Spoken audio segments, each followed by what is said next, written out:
সাধুৰ সংগত কেনেকৈ ভকতি কৰিব লাগে, ঈশ্বৰৰ গুণনাম আমি কেনেকৈ শ্ৰৱণ কীৰ্তন কৰিব লাগে, আমাৰ অনুষ্ঠানবিলাক কেনেকৈ নামেৰে সমাধান কৰিব লাগে, এই সমস্ত পথ আমাক গুৰুজনাই দি থৈ গৈছে। তাকে আমি এতিয়া পালন কৰিব লাগে। ভগৱন্ত শ্ৰীকৃষ্ণই বৈকুণ্ঠৰ প্ৰয়াণৰ আগমুহূৰ্তত উদ্ধৱক যি ভকতি জ্ঞান দি থৈ গ'ল আৰু শেষত সিদ্ধান্ত দিলে যে একশৰণ তুমি গ্ৰহণ কৰা, সাধুৰ সংগ অনুসৰা, তুমি ভকতি কৰা। আৰু সেই কথাখিনি ভগৱন্ত কৃষ্ণই গীতাৰ জৰিয়তে অৰ্জুনকো কৈ গৈছে। অৰ্জুনক কি কৈছিলে? সৰ্বধৰ্মান পৰিত্যাজ্য মামেকং শৰণং ব্ৰজ অহং তাং সৰ্বপাপেভ্যো মোক্ষযামি মা শুচ।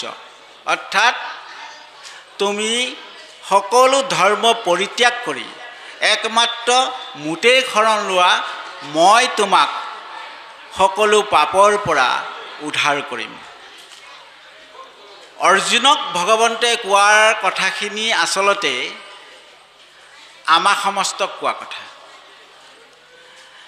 যদি আমি সমস্ত একশৰণ গ্ৰহণ কৰিছোঁ, একনিষ্ঠভাৱে যদি ঈশ্বৰক চিন্তা কৰিছোঁ, অৰ্থাৎ যদি আমি ভগৱন্তৰ চৰণত কায় মনো বাক্যে সুদৃঢ় বিশ্বাসে একান্তভাৱে যদি আমি শৰণ গ্ৰহণ কৰিছোঁ, তেওঁৰ ব্যতিৰেকে আমি অন্য কেতিয়াও শুদ্ধ দেৱতাক উপাসনা নকৰোঁ বুলি যদি আমি দৃঢ়তাৰে তেওঁৰ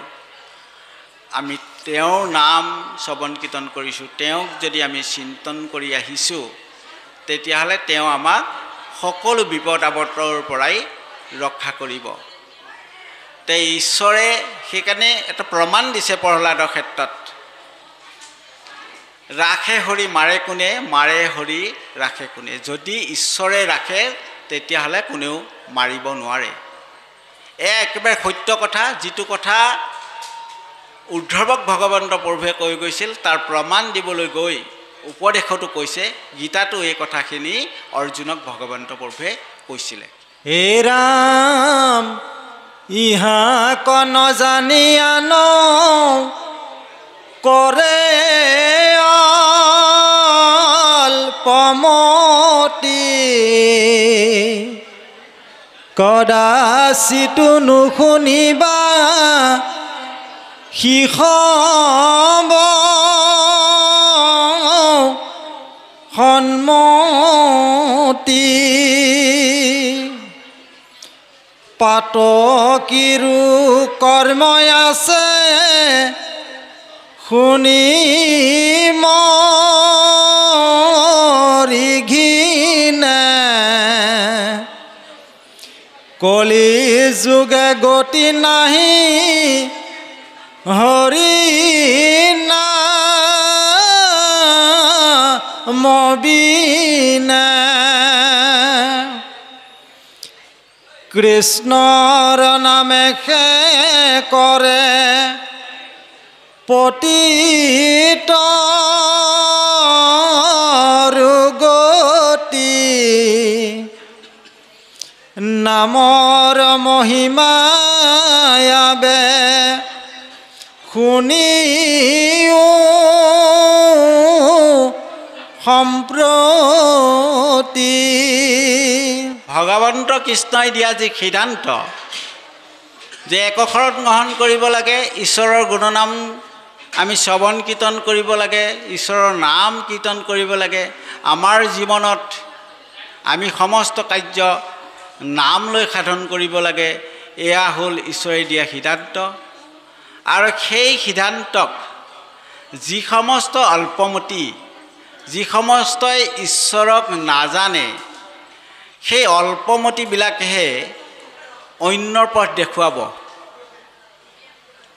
যি ঋষিমুনি সমস্তই বিভিন্ন মতেৰে পৰীক্ষিতক উপদেশ দিছিলে যে যাগ কৰা, যজ্ঞ কৰা, পূজা কৰা, তীৰ্থ কৰা, এনেবিলাক উপদেশ আচলতে অল্পমতীসকলে দিয়ে। আজিও আমাৰ সমাজত তেনেকুৱা ব্যৱস্থা আছে।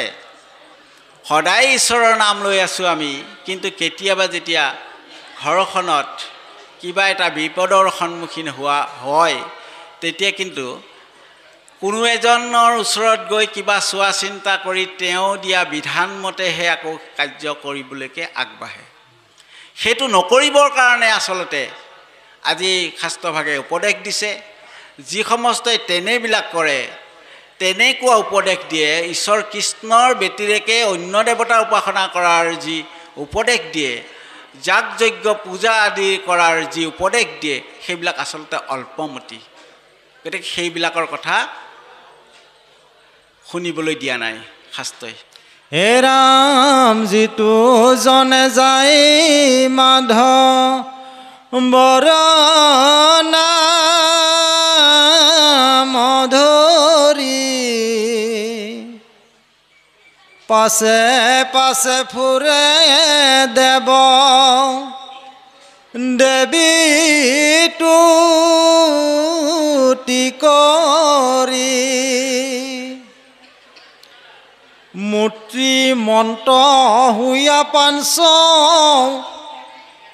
প্ৰকাৰ মুকুতি, মুক লৈও বাপ বুলি কৰ কাকুতি। কৃষ্ণ, আমি সমস্তই জানো যে এয়া কলিযুগ, যে কলিযুগত ৰাম নাম ব্যতিৰেকে অন্য প্ৰকাৰে লোক জগতক গতি দিব নোৱাৰে, নামেহে গতি দিব। গতিকে নামৰ যি মহিমা, এই নামৰ মহিমা হৈছে য'তেই নাম ত'তেই ভগৱন্ত প্ৰভু আছে। আপোনাৰ নামৰ সংগ নচাৰন্ত হৰি, যে নাম সেই কৃষ্ণ জানানিষ্ট কৰি। যে কৃষ্ণ নামটোতে ভগৱান বিৰাজমান হৈ আছে। আপুনি নাম ল'লে ঈশ্বৰ তাত সাক্ষাৎ হৈ যায়। আকৌ কৈছে ভগৱন্ত প্ৰভু ক'ত থাকে? একান্ত ভকত সময়ে নিৰ্গুণ কৃষ্ণৰ গুণ, গাঁৱে সদা বসিয়া যথাত, বৈকুণ্ঠক পৰিহৰি যোগীৰো হৃদয় এৰি, থাকা হৰি খাই খাতে তথাত। যে ভগৱন্ত প্ৰভুৰ নাম য'ত গোৱা হয় তাতেই ভগৱন্ত প্ৰভু বিৰাজ কৰে। আৰু সেই ভগৱন্ত প্ৰভুক বিৰাজ কৰাবলগীয়া হ'লে যে আমি একান্ত ভকত হ'ব লাগিব। একান্ত ভকতৰ অৰ্থ এই, আমি একশৰণ গ্ৰহণ কৰিব লাগিব। এক ঈশ্বৰত আমি সদায় চিন্তন কৰিব লাগিব। আৰু সেই নাম লোৱাসকলৰ পিছে পিছে পাঁচ প্ৰকাৰৰ মূৰ্তি ধৰি পেলাই মোক লগ বুলি পেলাই প্ৰাৰ্থনা কৰি ফুৰে। নামৰ ইমান ডাঙৰ মহিমা। যি পাঁচ প্ৰকাৰৰ মুক্তি, শালুক্য, সাযুজ্য, সামীপ্য, শালুক্য, লীন বা নিবাৰণ, এই হ'ল পাঁচ প্ৰকাৰৰ মুক্তি। এই পাঁচ প্ৰকাৰৰ মুক্তি পোৱাৰ পিছত জীৱই আৰু এই ধৰাধামত দুখ যান্ত্ৰণা তিতাপত মজিবলগীয়া নহয়, আহিবলগীয়া নহয়। গতিকে সেই মূৰ্তি ধৰি পেলাই নাম লোৱাসকলৰ পিছে পিছে ফুৰে। অৰ্থাৎ আমি এই কথাটো বুজি উঠিব লাগিব, যদি আমি সত্য শুদ্ধভাৱে ঈশ্বৰৰ নাম শ্ৰৱণ কীৰ্তন কৰিছোঁ, আকৌ এই অকপটভাৱে হ'ব লাগিব। বচনে কেৱল মাত্ৰ হৰিত শৰণলৈ, যদি বচনতহে ঈশ্বৰৰ নাম লোৱা হৈছে, অন্তৰে লোৱা হোৱা নাই, তেতিয়াহ'লে হৰি কেতিয়াও সন্তোষিত নহ'ব। আমি অকপটভাৱে মানে মনে প্ৰাণে অন্তৰৰ পৰা ঈশ্বৰক আমি ল'ব লাগিব। তেতিয়াহ'লে এই নাম লোৱাসকলে কি হ'ব? মুক্তি লাভ কৰিব, অৰ্থাৎ পৰম পদ পাব, বৈকুণ্ঠ স্থান পাব। দ্বিতীয় স্কন্ধত এই কথাখিনি খুব পৰিষ্কাৰভাৱে কোৱা হৈছে।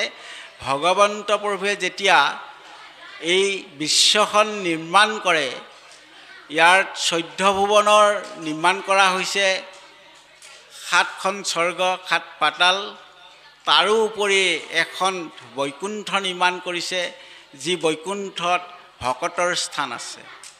আৰু সেই বৈকুণ্ঠ কোনে লাভ কৰিব?